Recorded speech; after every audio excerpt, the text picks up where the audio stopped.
Hello and welcome to this first of my sessions with you as part of Vision 2020. My name is Sean Gowan and I'm going to be sharing with you 6 inputs on our theme, my theme, which is Jesus as the servant of God in the Gospel of Matthew.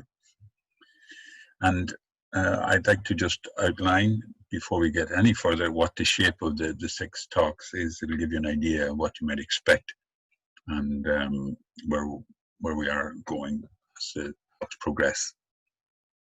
So my hope in this session is to offer you introductory remarks on the culture and the context of Matthew's Gospel, especially bearing in mind that our intention during this summer school is to reflect on Vision 2020, faith into the future. We're thinking about faith in the 21st century and how we might live an authentic Christian faith in our time.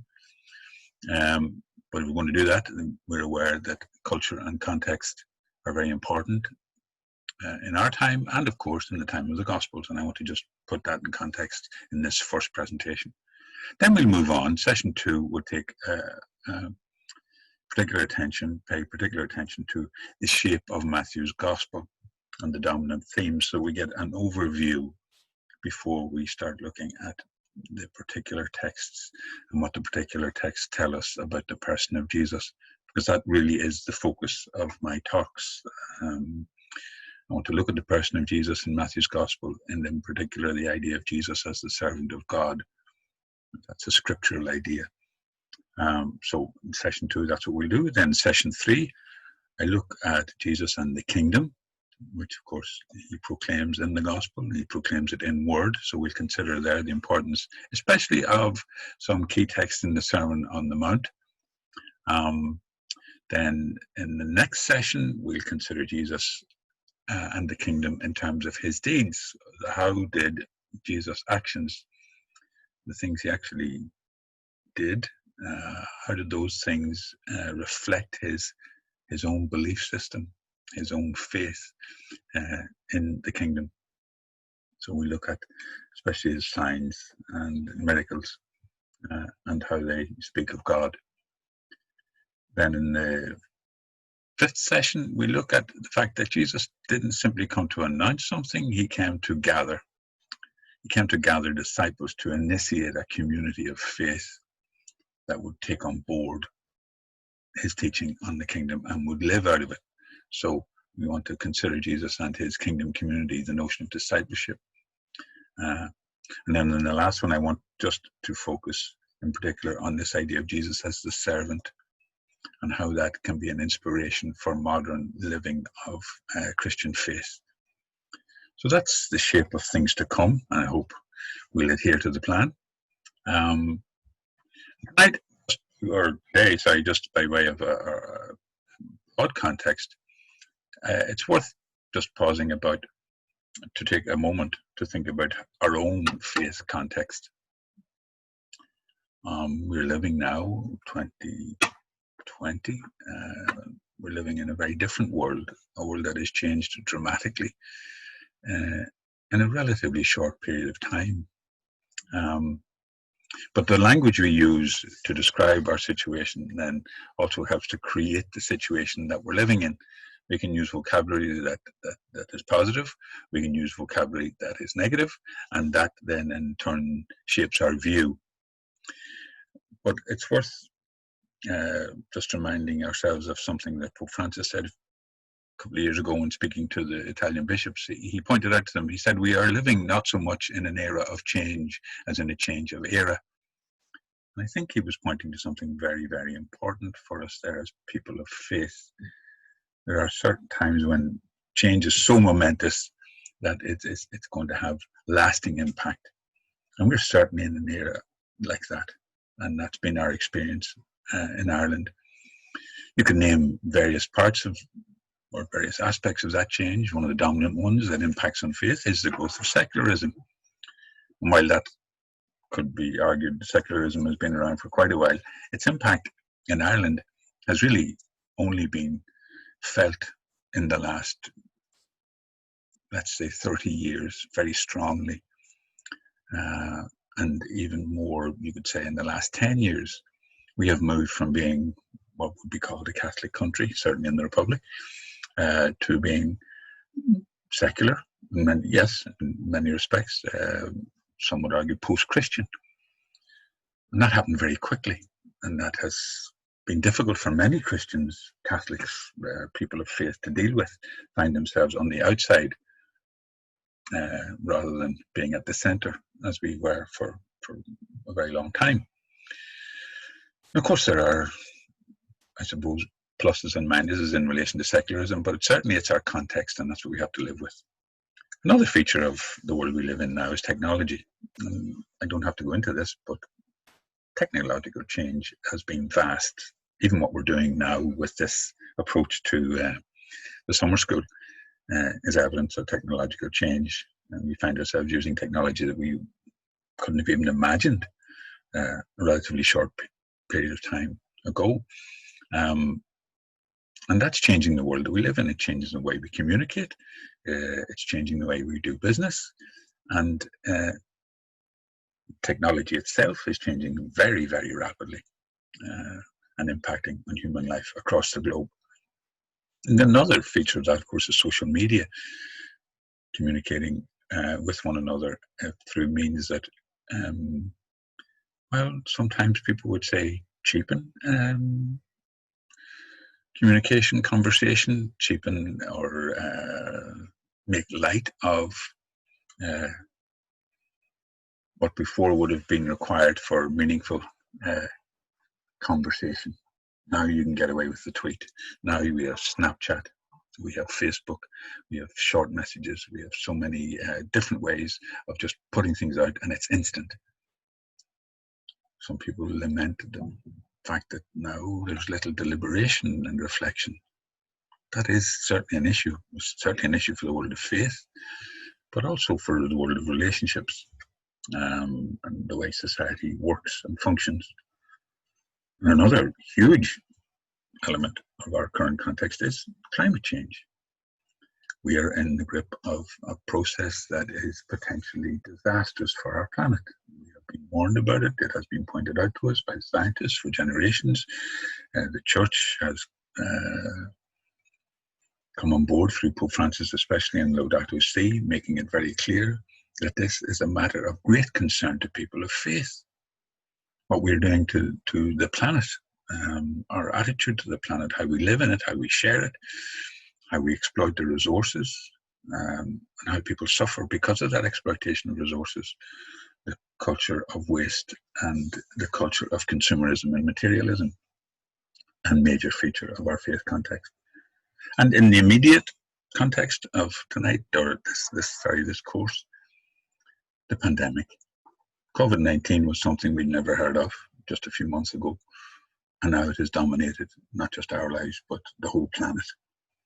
Many, many thousands of people have died. People have found themselves in situations that they would never have imagined. And it's making us ask lots of questions about lots of things, including the way we are church and how we will be into the future, how we live as society. So those are all important elements of our faith context for today. Of course, when we speak the language of faith, for many people, there are so many different perspectives that are brought to bear. So when you ask people, do they believe, or what is their approach to faith, you find that there are different worldviews. For some people, faith is all about the search for meaning, looking for meaning in life, and religion and faith in God addresses that, our deepest desire for a sense of meaning. For people perhaps of an older generation, or certainly what many of us grew up with, there was two things at work in a faith worldview very often.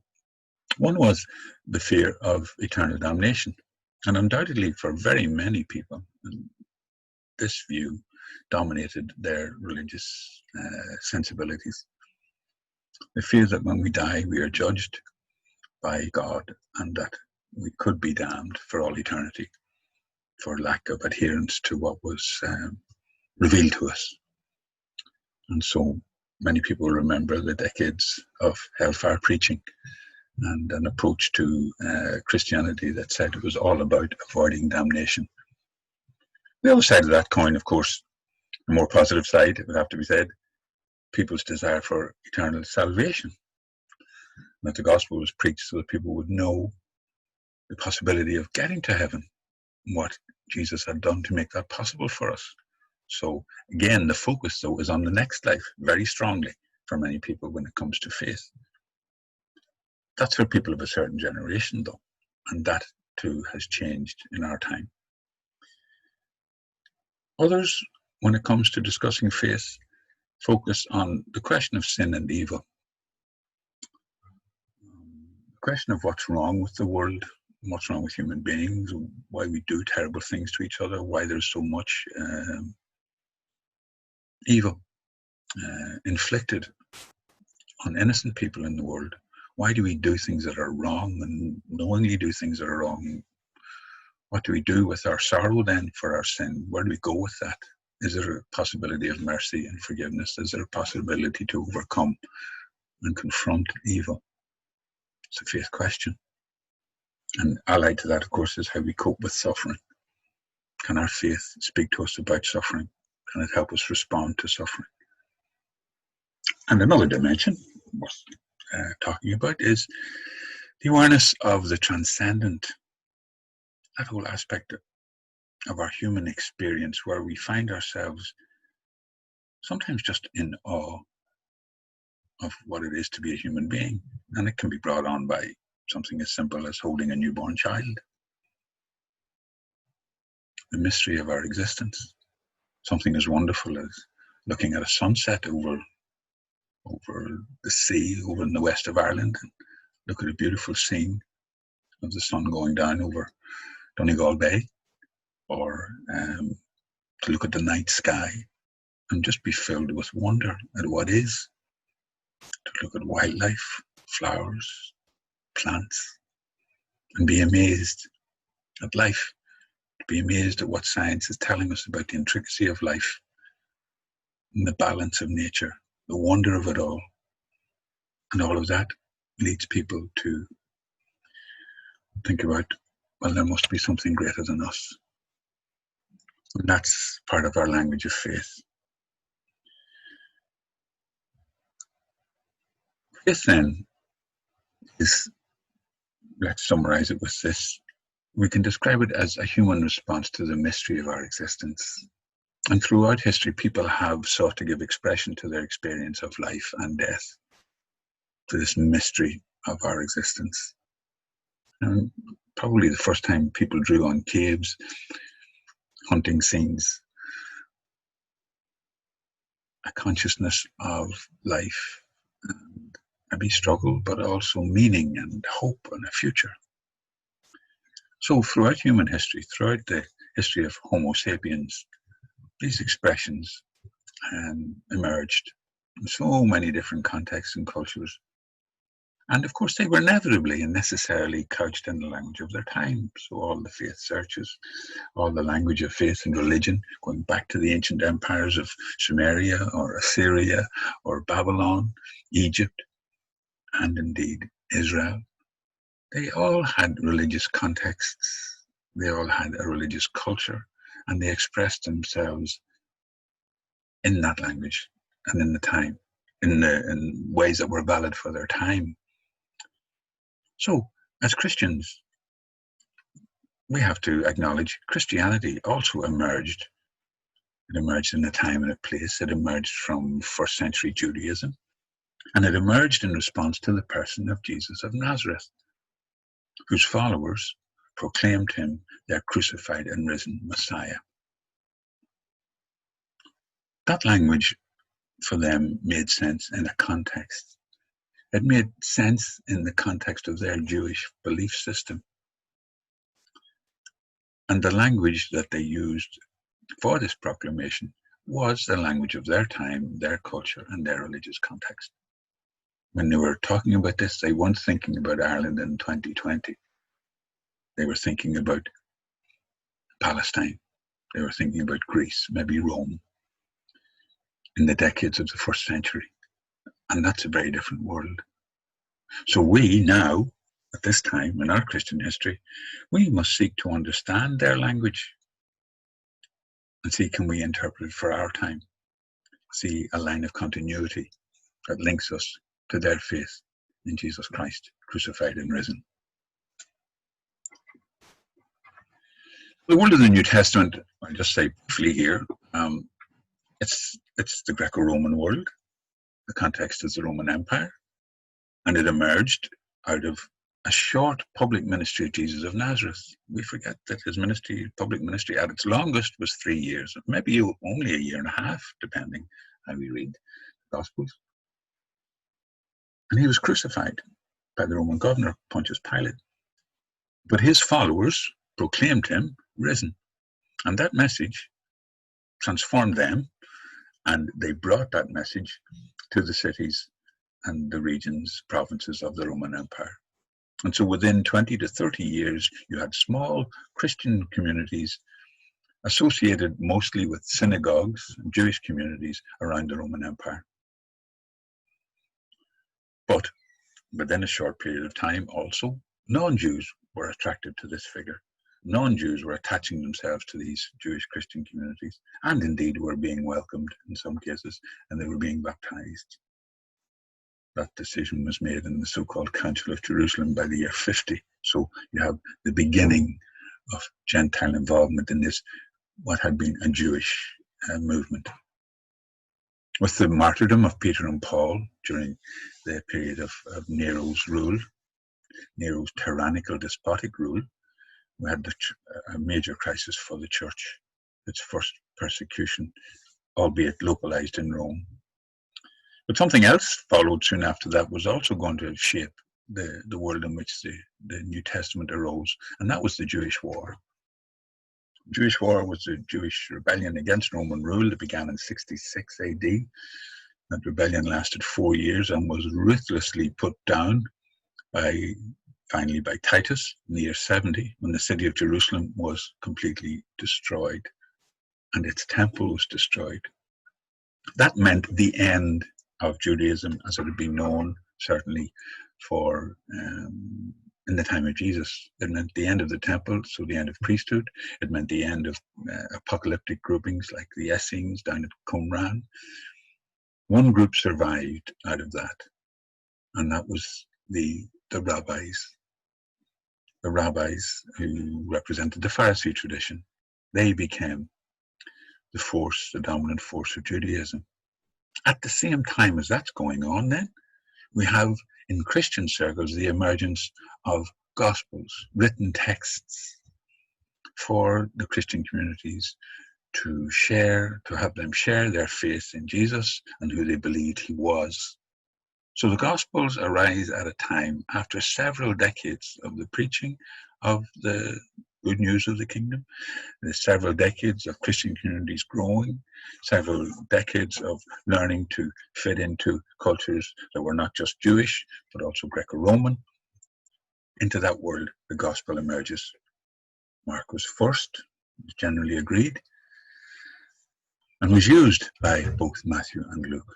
So that's a really important part of context for us when we consider the Gospels. They arose in a time and a place that was very particular. And if we would understand them properly, we need to bear that in mind.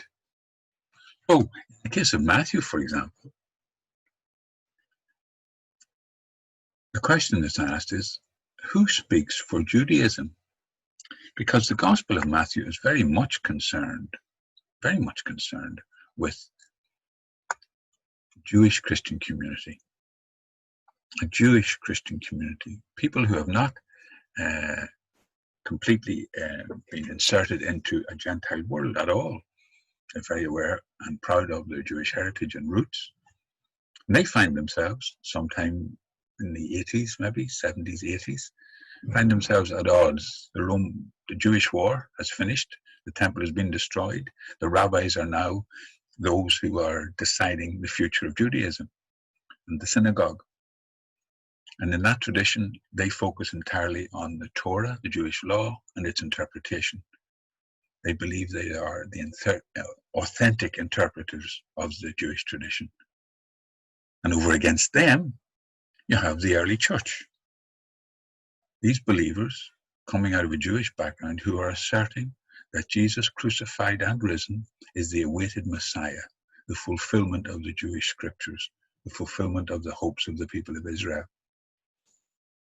Now, as Christianity has spread, that view takes on different expressions. So we have Paul, would be familiar with Paul's take on it, and especially through Paul, the spread of the message among non-Jews, the Gentile population. However, in Matthew's case, it seems clear that his gospel was addressed to a community of what we might call Messianic Jews. In other words, Jews who are asserting very strongly their faith that Jesus was indeed the Messiah. And such an assertion puts them completely at odds with their parent religion. It puts them at odds with the Jewish community. And indeed, in the period that we're talking about, around in the 80s, a decision is made through the rabbis and the rabbinic movement to make a break. And they decide that anyone who asserts that Jesus is the Messiah can no longer belong to the synagogue. They are excommunicated. That's a time of great trial for Jewish Christians.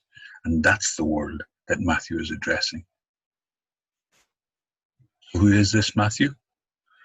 Well, the lovely painting there is Caravaggio's depiction of Matthew receiving inspiration as he sits, or indeed kneels there almost urgently, writing his gospel, feeling the compulsion to put pen to paper to express his faith. What might we say about Matthew from the gospel? And I'm just saying it from the text of the gospel. Well, scholars would say Matthew is a Jewish scribe, someone who's expert in Torah, who has become a Christian. So Jewish background, but now embracing faith in Christ. Jesus of Nazareth is the Messiah. He is well versed in the Jewish tradition, but of course has completely allowed his understanding of that tradition to be transformed by his resurrection faith, the faith that Jesus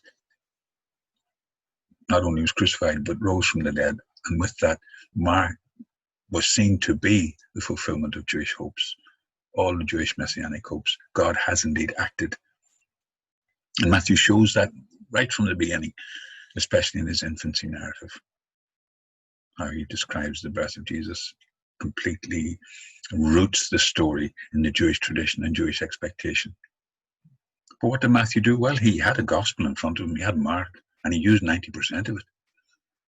He also, though, had other sources. He used a document that's sometimes called Q, from the German Quelle, that both he and Luke used, material that sayings of Jesus, not found in Mark, that Matthew and Luke both used. But then he also had other material, which they call M, meaning Matthew, sources that were his own, sources maybe belonging to his church, and maybe material that he composed himself. But Matthew used all that material to do what Mark had done. He composes a life, a bios is the Greek word, a life of Jesus, a biography. But he did this according to classical norms of biography. Bios, in the classical world, well, a life in the classical world is not the same as a modern biography, where it focuses on a detailed and comprehensive presentation of the subject, maybe with strong psychological profile or real attention to historical detail. That wasn't the primary concern in the ancient world. Readers in the ancient world expected a story that would give a narrative account of the career and contribution of someone really important, a notable figure, and it would go from their birth to their death, and it would include anything, signs that depicted or suggested that this person would indeed be great. We see examples of them in the ancient world: Alexander the Great, Caesar Augustus, and even in the Jewish world, they had biographies of Moses that followed a certain pattern. This is what we see to some extent in the Gospels. So in the ancient world, an audience would expect a bios, as it's called, to present the person's life and teaching as an inspiration. That people reading it could draw inspiration, that this person could be a model for their own living and their own choices. It would also be important to help a community of people who would gather around this figure, who were inspired by this figure, who would legitimate their values, their practices, and it also helped to discredit those who were opposed to them. And it would shape and guide the audience's way of life. That was all to be expected as part of the function of the biography. When you think about what Matthew wrote, and indeed Mark, you could see how those things are true for the way they treated the story of Jesus. Who was Matthew writing for? Writing for a minority community, a Jewish Christian community, very possibly in Antioch in Syria. Now, Antioch in Syria was the third largest city of the Roman Empire at the time, a culturally very diverse city, but we do know that it had a very large Jewish population. And we know from the Acts of the Apostles, for example, how important that Christian community was, and how the term Christian, actually, we're told in the Acts, emerged first in Antioch. This community, now in the years in the 80s, finds itself separated from the synagogue, from their parent religion. As part of the fallout from the Jewish war, they find themselves on the edge because they're proclaiming Jesus risen, proclaiming him as the fulfillment of the scripture. So they need to find their place. They're on the margins now. They're margins of Judaism, but they're not fully inserted into the Gentile world either. So they are in a difficult place. They're in a place where having faith in Jesus makes great demands on them. It's putting them in, if you like, in a spot, and they're having to make serious choices. So this community on the margins, both in relation to the empire, because they don't really belong there, and in relation to the synagogue. That's the context from Matthew's gospel and why he writes. So finally, then, just slide a little bit on the person of Matthew. What we have here on the slide is Rembrandt's depiction of Matthew. I like it very much, I must say. I like that old man. Now, it's a close-up there of his face. Behind him there's someone whispering in his ear. If you could see the whole picture, you see that that's an angel doing a bit of whispering, inspiring.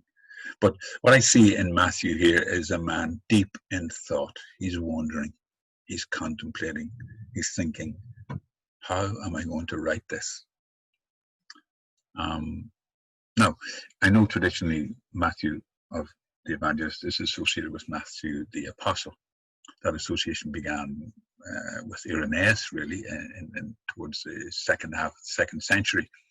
But the gospel and the form of the gospel, the shape of the gospel, everything about the gospel suggests that it's not Matthew the apostle. Firstly, why would Matthew the apostle use as a source for his gospel the work of Mark?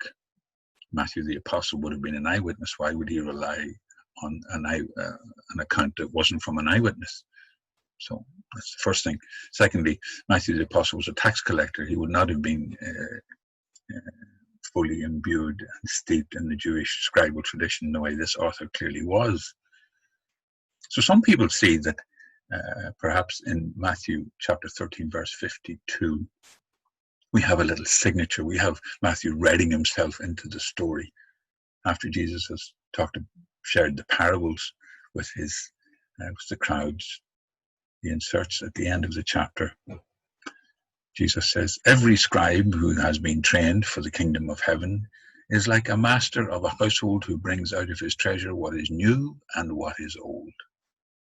And there we have Matthew, the scribe, doing just that.